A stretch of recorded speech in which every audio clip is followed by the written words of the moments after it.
this meeting. And that way we can post it Thank later. you for reminding me, yes. Yeah.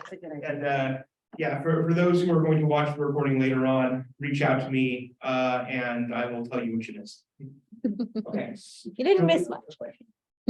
We're still on the opening discussion. We're Yeah. good. I mean, I was gonna agree that I also think it's appropriation and you are converting to Messianic Judaism. But I'm also, I just find it more fundamentalist and my concerns around fundamentalism in any religion. It's not a traditional kind of everybody on your block is that you are choosing some fundamentalism. I have some concerns about that. And I will add to that, I have, and you'll come to see why I have fewer concerns with like Messianic Judaism itself, more concerns with the connections to evangelical Pentecostal fundamentalism. That's my biggest concern. We'll come around to that. I think Larry wanted, yeah. Keep the mic close to you if you can, because they're having a little trouble hearing participants. Sean, you're good. A lot of people accept Jesus as they're Jewish and they're trying to get in-laws to accept them. They feel by accepting Jesus that they will be okay. Sean, I'd like to ask you something. Is there a difference between accepting Jesus as your Messiah opposed to accepting Jesus as your Savior? In your experience? Yeah, that's a great question. So is there a difference between Savior and Messiah? So within the Christian tradition, basically, no. From a Jewish perspective, absolutely. The Messiah, Moshiach, is not a savior in the sense that the purpose of the Messiah is to save you from death, right? Without going into detail about what that means. That's not really a Jewish understanding. Within the Christian context, Sorry. basically there isn't a difference. You want to read the comment online? Yeah, okay. So, let's see, Lance Bingham says, I feel the conversion to Messianic Judaism is fraudulent as there is the Jesus component that does not exist in Judaism. They are co-opting the Jewish name. And yeah, I think Dad, that you're sort of tapping into that sort of discomfort with appropriation, right? Absolutely.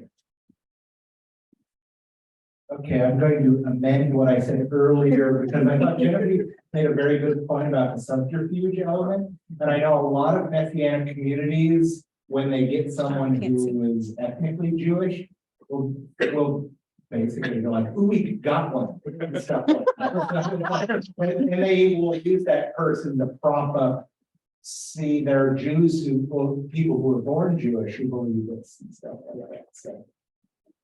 Although I have a close friend who is Roman Catholic, and I was mildly miffed when he said that about his wife who married or converted to Roman Catholicism and said basically the same thing, right? So we have a fraught relationship, myself and this very old high school friend. So that's not only a Messianic thing. This is good old fashioned Roman Catholicism. Yeah. Okay. Let's see, any other questions or comments online for folks online? If not, we will go ahead and move forward. If you think of something. I have one more comment. Oh, yeah. This one. Oh, go ahead. It's fine. You know, Jews believe in the Messiah too. Some more than others. Even, so what, if there were two people in the room and one's trying to convert you to Messianic Judaism and one is a Jew trying to explain to you that, yes, we believe in the Messiah. That would. Well, the key, so the question is like, well, we have this concept of messiahship as well, right? We believe in, ostensibly, Judaism in general believes in the idea of this coming Messiah. The key idea is that from a Christian perspective, and thus a Messianic perspective, the Messiah has come, the Messiah was Jesus, right? Whereas in a Jewish perspective, the Messiah has not come yet, unless you're a very, very tiny subset of the Chabad movement who believes the Messiah was the Rebbe and he will come back. But we'll talk about them later. Mashiach now. Yeah, we want Mashiach now. My daughter who goes to Camp Silvervine, as he came back, see me want Mashiach now the other day. I was like, That's uncomfortable. Which I guess would be better than if she came back singing like, Jesus loved me, I know.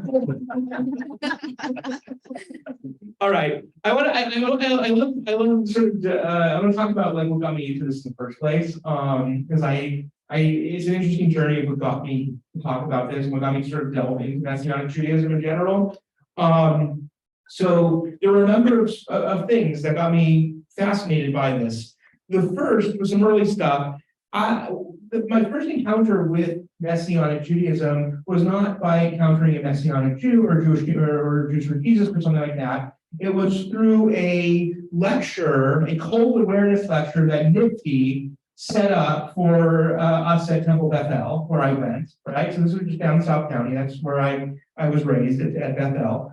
And so our youth group, and I think NIPT sponsored it, had this cult awareness program for high school kids, right?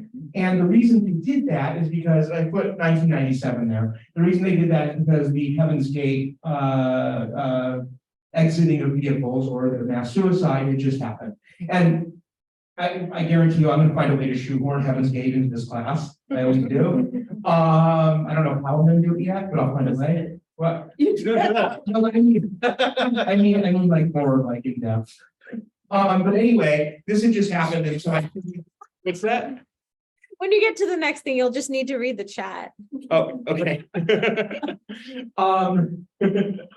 Yeah, well, I wasn't trying to do the fun stuff. Anyway. Okay, keep going. So they had this lecture on I don't know what it calls, and I was actually hoping to hear something about Heaven's Gate. It just happened. And they didn't talk about Heaven's Gate, much to my major disappointment. They talked about Jews for Jesus and Chabad, right? Chabad was part, these are the two groups that they focused on. They immediately go, when you go to college, you need to watch out for the Jews for Jesus, and you need to watch out for Chabad, which is this is like reform synagogue in the 90s. So I get it, that wouldn't happen now, right? But I mean, the Jews for Jesus part would, but not the anxiety over Chabad. So anyway, that's the first thing. It's like, if everyone's so nervous and has so much anxiety over this, like, what's the deal? It's just fascinating. Like, what's going on? And then another thing that got me interested in this is when I was first dating Jenna, I went with her family, my future in-laws, to the UCLA Folk Festival in 2009. And my father-in-law, Lance Bingham, who's here, he might be able to apparently put something in here. He's like, I wasn't shouting, I was challenging. There was a shouting match happening, pointing, gesticulating between him and the Jews for Jesus, right? Who were out there witnessing to all the poor Jews at UCLA who didn't have Jesus in their hearts. And there was so much emotion on both sides that it really stuck with me. So those were sort of the early stuff. But later on, what brought this to my attention, especially as I finished graduate school, was I came in, Jen and I came in to the synagogue before Shabbat, and Al Davidson was here. And he says, hey, there's this weird talit in the rack. There's this weird talit. And I'm gonna try to bring this to show you in the next couple of weeks. There's this weird talit. You take a look at it, like what's up with this thing? And I take a look at it, and it had that symbol that I showed you at the very beginning on the very first slide. It had that symbol like sort of stitched into it, and it had it had seat that was like different from what you normally would see, and then the blessing on the back of the talit was not a traditional blessing for donning the talit. It had, I forget exactly what it said specifically, but it basically has a reference to Jesus in it, to like Yeshua the Messiah is how it's phrased, and then it has reference to the books of like Matthew and Hebrews, which are Christian scriptural books on next to the fringes. And I was like, whoa, this is messianic. This is not Jewish. This shouldn't be here. And I was like, well, I'm gonna throw it out. I was like, no, don't do that. I collect religious stuff. I'll put it next to my statues of like Avola Kateshvara and Shiva. So I have it at home. I'll bring it next week to show you.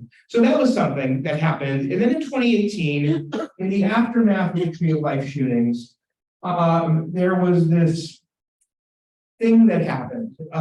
Basically, then Vice President Pence appeared with this individual, Lauren Jacobs, Rabbi Lauren Jacobs, who is a Messianic rabbi, and they appeared together in Pittsburgh to basically offer prayers for those who had died in the shooting, and they were very, very heavily Christian-themed prayers, and it caused a major uproar, understandably so, justifiably so. And the congressperson who hosted them later, I think this past year, she was Jewish then, she converted this past year to Messianic Judaism, right? So that's another thing that got me interested in this, right? And it caused, and when this happened, obviously emotions were really raw and fraught because of the shooting. But I noticed that there was part of the Jewish community, which I wasn't as much when I was younger. I noticed that there was this really great anxiety and concern about these groups of people, and I wanted to delve into it a little bit more. So those were Barbara some of, has like, a the- question. Oh, yes, a question. Okay. Barbara. Yes, are they called rabbis when they're not Jewish, when they're Messianic? Okay, great question. Are they called rabbis? So this is one of those areas where I'm going to split my Jewish identity with my religious studies training, and my Jewish perspective is like, well, no, of course they're not rabbis. These are like pastors or reverends or whatever the case may be. But as a scholar of religion and within this field, we have to sort of take a step back out of ourselves and say, well, within this religious community, if we're going to learn about this religious community, if we're going to understand why they do what they do and believe what they do, as we would with any religious community, we take them at their word. Again, that is as a scholar of religion, not as a Jew. And sometimes it's hard to make that distinction. Sometimes it's impossible to make a distinction. But in this particular instance, if I were writing about this, I would use the word rabbi, but I would be very clear that he was coming from a Messianic, he's from a Messianic milieu, basically. But of course, everyone in this room and online, I know that don't expect you to do that. I get that. And I understand why you would be hesitant to call this individual rabbi. This guy in particular has a bunch of ties to Pentecostalism. Right. So even within the Messianic movement, he's pretty far into the Christian side of things. In fact, there were Messianic congregations and prominent Messianic individuals, rabbis, who said that this guy isn't actually representative of Messianic Judaism. And one of the umbrella Messianic Jewish unions actually disavowed him and said that he wasn't affiliated with them for a number of reasons. One was, I think there were there was ethical concerns, which, I mean, okay, I'm not going to get political. Okay, yeah, here you go. So is it two different types of quote Messianic Jews unquote? Sorry, one type is the ones trying to take advantage to recruit into their religion. There's another group probably maybe really believes in it. It's a little Yeah, absolutely. There's a spectrum of identity and belief, which honestly is true of every religious tradition. Yeah. If someone comes up to me and says, like, why are you Jewish? My first response, and people ask me this, is not because I believe in, Hashem, right? That's not my first response. My first response is because I am and identify with the Jewish people, right? So there are different reasons for why someone would be religious. Having said that, yes, there are predatory Messianic groups. It's not all of them, though, and that's what we're going to delve into the talk. Let's skip this research thing that was from. Okay. Oh, that went too fast. Yeah. Okay. Sorry. So let's get down into the nitty gritty here. Who are they? Like, broadly speaking. And Sandra, you mentioned Jews for Jesus. And I have a feeling that most Jews, when they think of Messianic Judaism, are thinking of Jews for Jesus. But the reality is they are not necessarily the Jews for Jesus. These folks who show up in various places with their t-shirts that say, they're usually blue and white, right? They usually say Jews for Jesus. It's not necessarily them. They are but one segment of a much wider and diverse collection of congregations, organizations, and indeed individuals as well, who practice what they understand to be Messianic Judaism in a multitude of ways. So Messianic Judaism is best described as a spectrum of identity, right? And this is again true for so many This is true for Judaism as well. Judaism is a spectrum of religious practices and identities, right? True of Messianic Jews. So it can include Jews by birth, people who are born as Jews, who also, while they practice Messianic Judaism, they identify as Jews. I know that other Jews don't identify them as Jews, but they identify as Jews. And not necessarily to be shady or to convert other people. They truly believe through their own study or influences or whatever, they truly believe that Jesus is the Jewish Messiah. And so when they are part of a Messianic community, whether it's Jews for Jesus or another community, they identify as Jews, right? But also in Messianic communities are Jews by birth who identify as Christians. You can scratch your head like, they see themselves as Christians. Why are they in a Messianic community? Why don't they just go and convert to Catholicism and take communion, right? Why don't they just, become Methodist, right? Why? Baptist. Yeah, Baptist. Maybe not Methodist, right? But it's a little too much like Reformed Judaism. Are those the ones who believe they're grafted on the tree of Israel? So John is referencing a aspect of Christian scripture where Jesus says that those who follow him, and then this is then elaborated upon by the Apostle Paul later on, they are part of the covenant with God that God makes with the Jewish people because they are, quote, grafted onto the tree of Israel, right? They are a branch that has been grafted on. So that's the reference that you're making. These particular individuals I'm talking about in this point are originally Jews, right? They identify as Christians. So the reason they do that is because they culturally feel comfortable, even though they see themselves as Christians, when they are in a messianic space, there are elements of Judaism that resonates with them, right? They see like parts of the practice that reminds them of when they were younger, right? So it's just like any religious tradition. It's not all about belief or how you identify. It's about the material of religion. It's about the experience of religion. It's about the narratives and the mythology. So they may not feel comfortable in a Christian church. They may see themselves as Christians, but they may not feel comfortable in a Christian church. They feel comfortable in a Messianic congregation. So that would be another example, right? Another example is Christians, people who are not born as Jews, who are born as Christians, who believe that Christianity has moved too far from the teachings of the Gospels, right? From Jesus and the Gospels.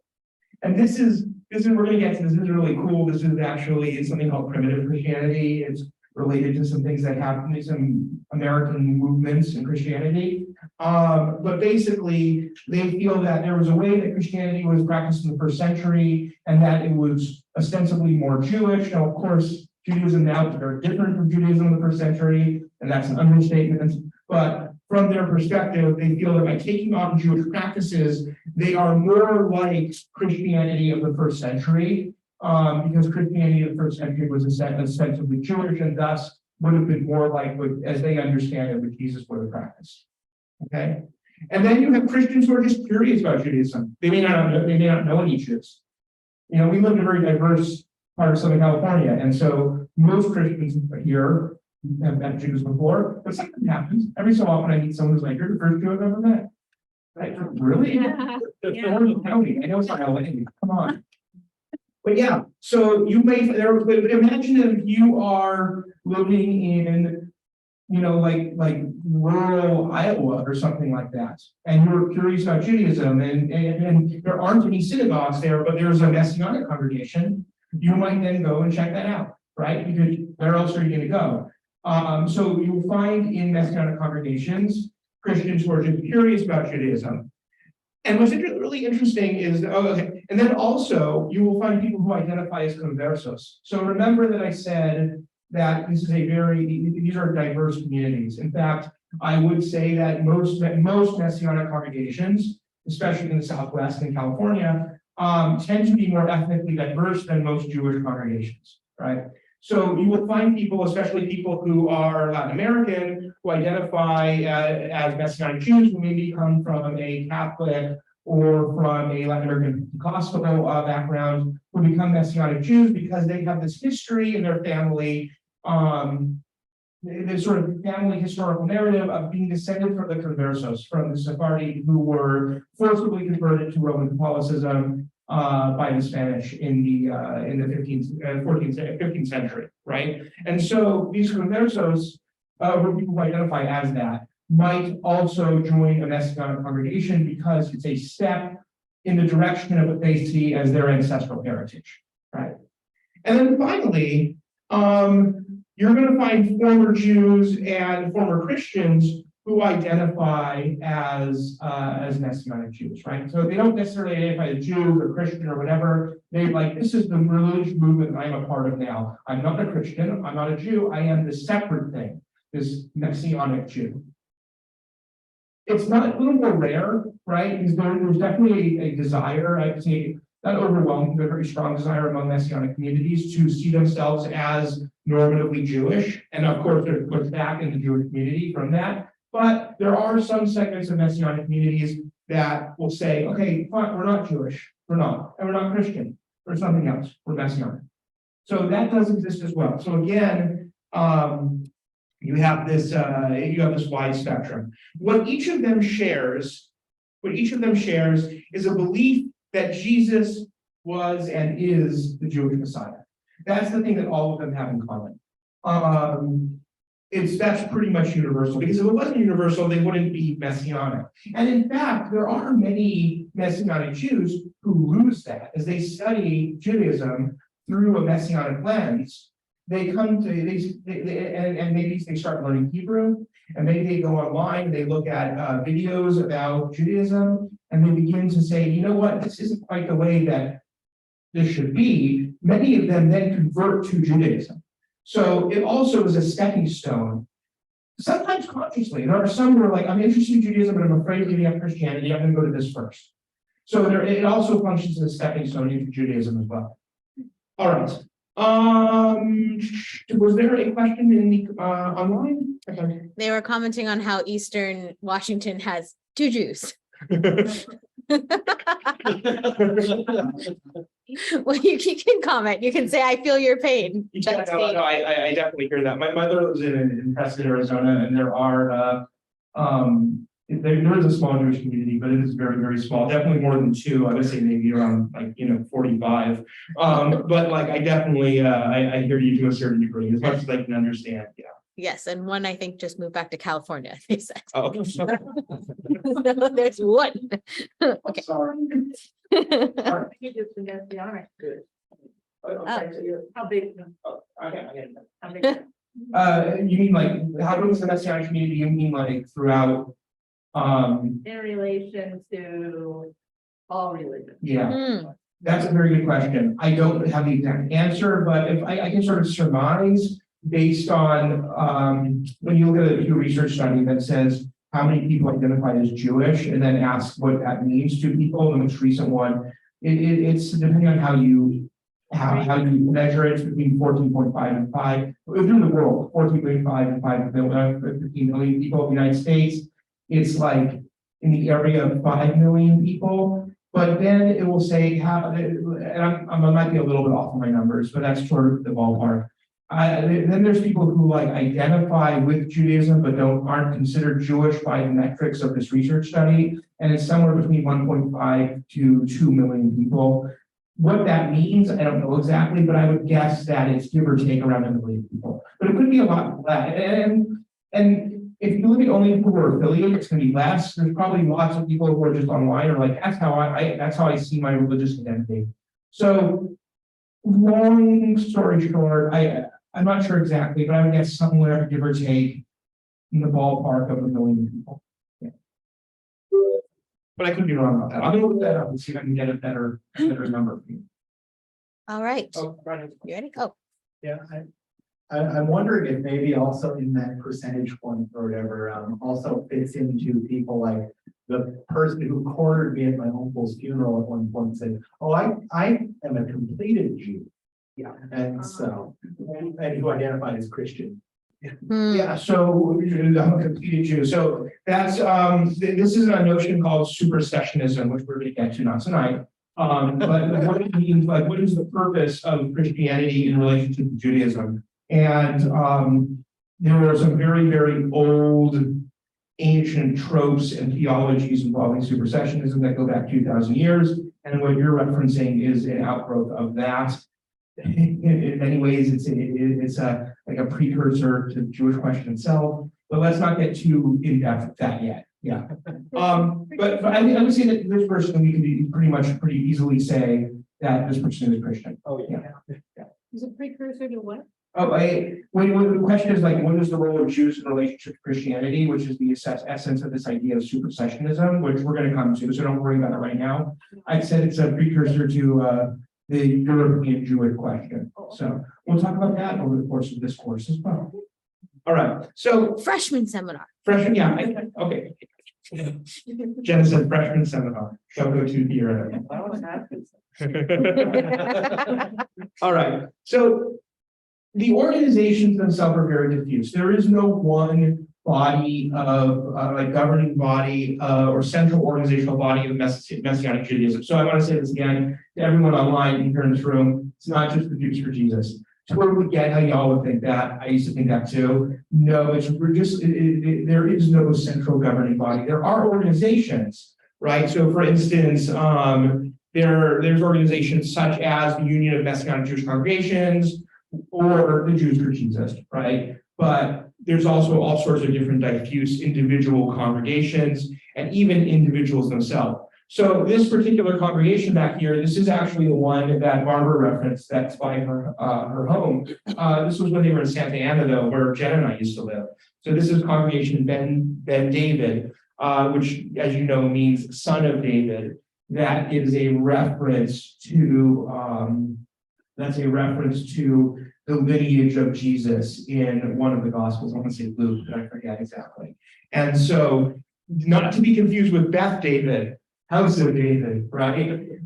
Then there's a very specific theological statement that's being made with this name, which is that they see themselves as part of the messianic lineage of King David, whose ancestor through Joseph, even though Joseph was his adopted father, is Jesus, right? So it's a very specific reference to that. What's that? Yes, who's descendant? Excuse me, thank you. Okay, so that's who these folks are, and what's really fascinating about this particular congregation, as they actually practice in a really Pentecostal way. So they have worship music, they have worship teams, they I've heard that sometimes they're speaking in tongues in this particular congregation, and that makes sense, not just because there are some Pentecostal connections between Messianic Judaism and Pentecostalism, but there, at the time at least, the space they were using was they were renting out space from the Foursquare Gospel Church, which was Amy Semple McPherson's original Pentecostal organization. So they have roots in Pentecostalism as well. But not all Messianic congregations are going to be like that. Some Messianic congregations might actually practice very much like what we may consider to be traditional Judaism. They just believe in Jesus, right? I think part of it depends on how many Jews or how many Jews by birth are in the congregation. I don't think there were that many, but there were a few in this particular organization. Okay, so yes. What do you mean by worship teams? Okay, so Sean, it was requested to repeat any questions that were in the audience because they can't hear them. Yeah. So I think that's what I mean by worship teams. This is you can think of it like a Havurah, basically. Okay. Yeah, it's like a Havurah, but more religious. Yeah. Speaking of how there's differences and stuff like that, I've started to see the movement wars have started occurring in the Messianic world. I've seen some stressing that no, we're Orthodox Messianic Jews and stuff like that, and starting to do the appearance of firmness and the like. Yeah. Wow. Yeah. I believe you said they worship similar to Jews in some way. I mean, is that really open the Torah at all, or? Yeah, great question, Larry. The question, if you catch it online, how similar are their practices to traditional Judaism? Do they specifically open the Torah? And yeah, some of them do. Some of them don't have Torahs. Some of them, their practice might be celebrating Jewish holidays, right? Or, yeah, Passover in particular. So for some of them, it might be wearing tzitzit. They'll do that, or wearing kippot, which I can do. I know you all see my bald spot online. So, what's that, John? The holy place. That's a story for another day.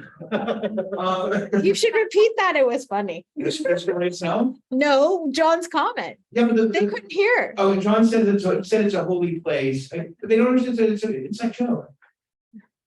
He's It's not right. that Chabadnik came in here and he like yelled at me for not wearing a kippah. That's what he's referencing. Yeah. Right? Is that what you're referencing? Yes. Yeah, okay, so John said, you need to put a keep on, it's a holy place, and he's saying that because there was, at one point, a few months ago, there was this guy from Chabad who randomly came here to daven, Mincha, I think. He came in to daven and pray, and Rabbi Young said, go ahead, use the sanctuary. So the guy comes out and he sees me, I was getting ready for Hebrew school, he sees me, and he's like, you need to put a kippah on. I'm like, excuse me? Right? You need to keep it. It's a holy place. It's a holy place. He kept saying that again and again to me. And it was just a really awkward experience. So that's what John referenced. Where was I? You totally made me look like your thought. Genevieve had a comment. Oh, thank you. Get us back on track, Genevieve. I had a pretty similar question for the last two, which is basically like what traditions are they taking from Judaism, and like are there particular movements they're borrowing from more than others? Oh, yeah. Like how are they presenting themselves basically? Yeah, great question. It just depends on the congregation. And these congregations are so diffuse and so independent. Which they take actually from their Baptist heritage. If Baptist congregations tend to be relatively independent from each other. You'll find some Baptist congregations that are really super Pentecostal, and others that tend to look more like a traditional Protestant church, like a Methodist church or something. So they take that from that heritage, and some of them will look really Pentecostal.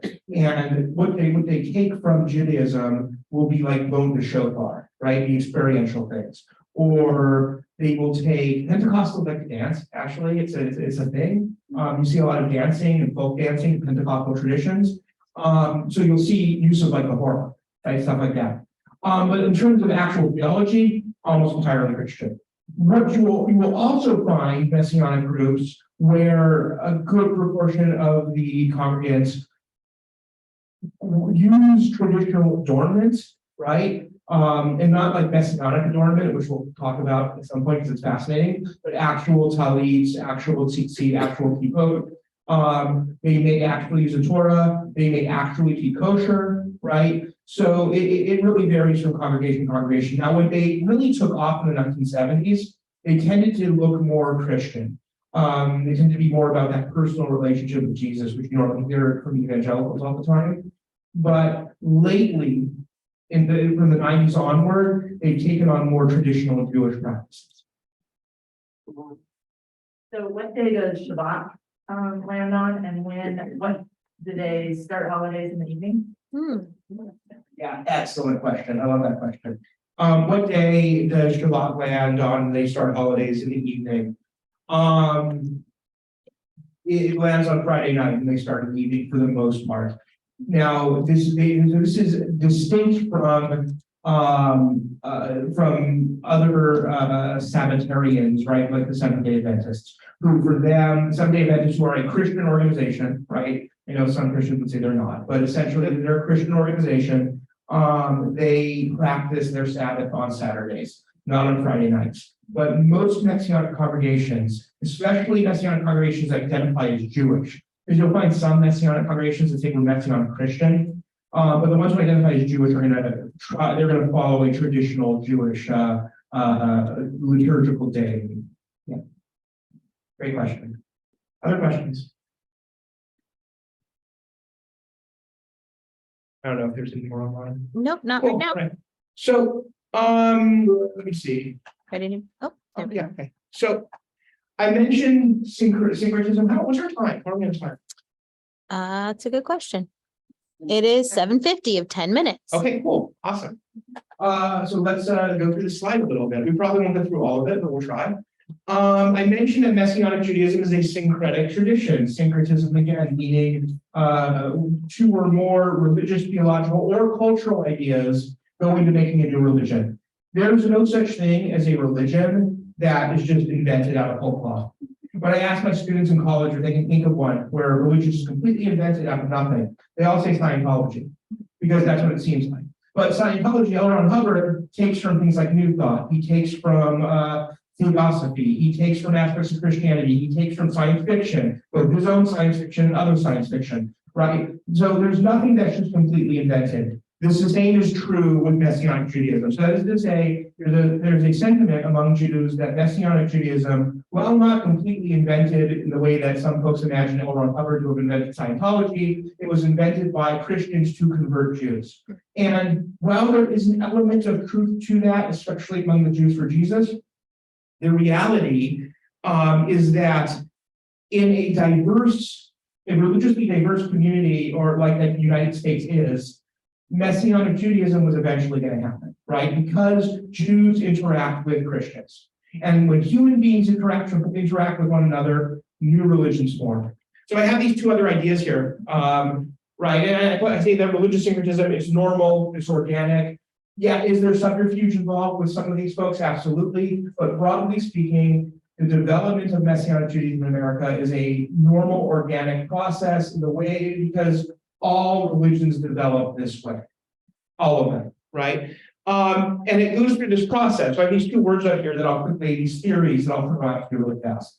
Bricolage and hybridity, really fancy words. All it really means is that bricolage, individuals take religious ideas, make their own religious identities, talk to other people are like, hey, that makes a lot of sense, I'm going to do that too. And eventually, there may be like a hybrid religion in a region, or there may be a whole new religion.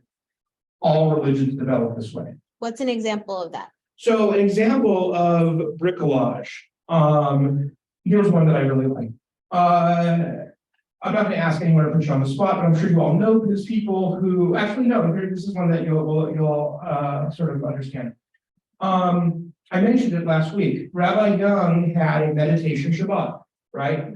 A couple months ago, he had this meditation Shabbat, and that meditation Shabbat happened because everyone's familiar with meditation and yoga and mindfulness, and that's brought over by the Maharishi Mahesh Yogi during the 1960s, and Eastern traditions, both through him and through others like the Hare Krishnas and various other traditions, bring over these Eastern ideas, and individuals think, hey, this makes a lot of sense. I want to incorporate this into my life, right? And so as people begin to practice meditation, as people begin to practice mindfulness teachings, as people begin to read books on Buddhism, they may not become Buddhists, right? Although some did, but they may take these ideas and make them part of their religious practices. So a good example of hybrid religious practice, if not an actual hybrid religion, would be a meditation Shabbat. Because a meditation Shabbat has its roots specifically in the American encounter with Eastern traditions in the 1960s and 70s. That would be an example of bricolage. A good example of a hybrid religion would be Latin American Catholicism, probably, where you have aspects of the Virgin Mary that's very similar to some Aztec deities that that were around before colonialism. Okay, let's see. I see questions. Yeah, there's a comment. See, Okay. I often see. it's up on the board. So I was teaching online during the pandemic, and then I went back in person, and I lost all my online skills. So thank you for bearing with me. I often see on public television a rabbi doing an actual Passover service, and then diverting to Jesus and moving to Messianic Judaism and attempts to convert people watching. Is this connected? It's like two different things. Okay, so that first, I guess I would ask who you're seeing specifically on public TV. Like I'm not aware of this person. I mean, these people do exist, to be sure. It's just not all Messianic Jews do that. Interesting. So, and then the second one, kind of taken, I'm not sure if you were there when there were two Jews for Jesus that regularly came to Beth David and would challenge Rabbi Meyerson with questions about incorporating Jesus as the Messiah who already came. Do you remember that? I was really young. Okay. Well, I'm just saying, when I was there with Rabbi Mayerson, I was 13, 12, 13, so I don't remember. So I mean, so these people exist, right? There's a possibility, for instance, that Tully that I told you about. There's one or two things happen. Either somebody just had it and they didn't know what it was, they just put it there, right? Someone who was Jewish just had this thing, or somebody came into the synagogue and put that there, like surreptitiously. Yeah, there are people who do that. There is a degree of we must witness to the Jews by any means necessary. Whether these are people who identify as Messianic Jews or whether these are Christians who are doing this. Yeah, there is this level of subterfuge. And there are Messianic groups or individuals who will come to a synagogue and say, you know, we're Jews too, you should let us in. And I want to be very clear, as a religious group, right, specifically a religious minority, right, a religious minority in America, we have every right to define our borders of our identity, to be sure, absolutely. And so to send these people away and say, no, that's not what we're doing, that's absolutely cool. The point that I'm trying to make is that not all, that Messianic Judaism is this wide spectrum of belief and practice, and not all of them, even I would say a minority of them, are interested in actively converting Jews beyond just the basic Christian understanding of everyone should believe in Jesus. Many of them do not want to do that. Oh, quick question before a second part. When did you find as I'm describing in my head, the fishy telly? I believe it was in 2016. Okay. Yeah. 2016. I think that was what it was. You found it or was it Dave? Al brought it to me and showed it to me. Yeah. Okay. All right. I think. Are there any other questions? Because I kind of already talked about Protestantization last week. We don't need to go into that again, but I think we should end on this slide. Oh, okay, Yeah. sorry. Let's end on this. I don't know what I'm doing. I'll talk forever about that, so no one will go to there. What does the fish symbolize? Say that in What does the fish symbolize? Okay, great question. What does the fish? Yeah, it symbolizes. Yeah. They didn't. Yeah. Yeah, it's Call it the fish. the Jesus fish. Okay, so a couple of things. The first thing, yeah, broadly speaking, it reference to Jesus. It was a Jewish symbol in the first century. So it was very common motif in synagogues. And during the first century, which actually is really interesting, during the first century, we had lots of Gentiles who believed and were part of synagogues and were welcomed as part of synagogues. And it was these Gentile believers who eventually would form the core of the Gentile wing of Christianity, right? So they would be in synagogues and they would see these motifs and then they would take them. Not necessarily because they were engaging in subterfuge, but because that's just how religion works, man, right? It's just how it works. So to go back to what you were asking, what is the fish mean? It's a symbol for, so from a Christian perspective, it is a symbol for Jesus, because there's a couple of narratives in the Gospels where Jesus turns the loaves of bread into fish, right? And then feeds hungry people. It's one of his miracles. And then they say that Jesus calls, there's another aspect where there's a bunch of fishermen. I think like Peter was one of them, one of the apostles. There's a bunch of fishermen who are out on the Sea of Galilee, and there's like, I'm getting a couple of my stories mixed up. There's one where he saves them from a storm, and then there's another one where there's no fish, and then they bring in all these fish, right? And then he calls them, he says, just if you have these fish, I'm a fisher of men, meaning I'm going to bring you into my gospel, and you're going to follow me, basically. So that's kind of what this is reference to. Yeah. But originally it's a first century Jewish thing. And it gets, I don't want to say it's appropriated in this modern sense of the word appropriation, because it's just a different cultural environment then, but it gets turned into a Christian symbol over time. Do we know what the fish symbolized to Jews at the time? I hesitate to say exactly because I'm not sure. I need to look that up and look that up. I think it has something to do with like it's a symbol of like life or abundance or something, but I don't know for sure. First century is really not my area. So, but I can look it up and I'll find it out for you. Not to feel. That's Yeah, Earliest depiction of people. This is the earliest depiction of people fish. St. Peter's Fish. Well, yeah, so it becomes associated with St. Peter, yeah. What Okay, is your expertise? You said that's not your. what is my expertise? Okay, Julie says, what is my expertise? American contemporary religion with an emphasis on, my scholarly expertise was an emphasis on Pentecostalism and evangelical Christianity and new religious movements. So, although I also teach Judaism, I'm very, very confident with Judaism, just about the first century. Okay. All right, any other questions? It is 8 o'clock, so any last questions? Any last questions? Thanks, Sean. Oh, my pleasure. All right. Okay, Close it all up. right. Well, I bid you all farewell. Have a wonderful week. I will see you next week. What's the topic next week? Continuing, we will continue, I think that's what's the topic next week. We will continue to talk about Messianic Judaism. All right, everyone. Thank you. Thank you.